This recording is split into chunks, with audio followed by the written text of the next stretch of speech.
What if I told you that the world might see its first trillionaire within a decade, while the vast majority of the population gets poorer? It's a startling thought, isn't it?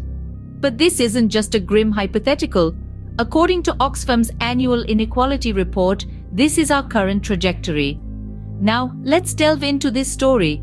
It's not just a tale of numbers and percentages, but a narrative of human lives, of the widening chasm between the haves and the have-nots.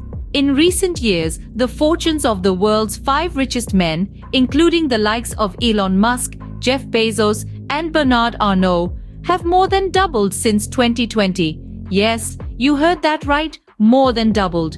Their combined wealth has skyrocketed to an astronomical $869 billion, growing 3 times faster than inflation.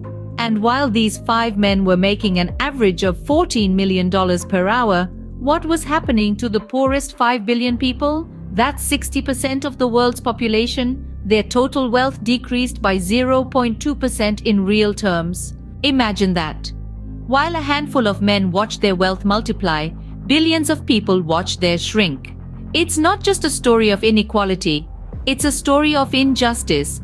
But what's driving this growing divide? Oxfam points to corporate power as a major culprit. Tactics such as squeezing workers, enriching shareholders, evading taxes, and privatizing the state are accelerating the concentration of wealth at the top. And the consequences? They're not just economic, they're human.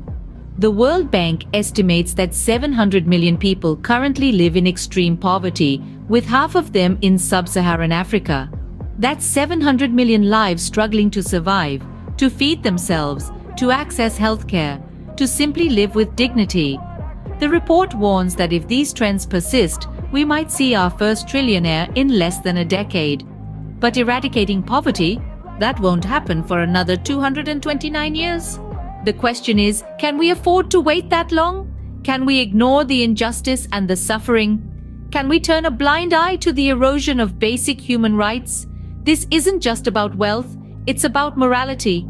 It's about the kind of world we want to live in. It's about the kind of world we want to leave for future generations. So what can we do? We can start by recognizing the problem. We can educate ourselves and others about the realities of wealth inequality. We can support policies and initiatives that promote fair wages, workers' rights, and corporate regulation.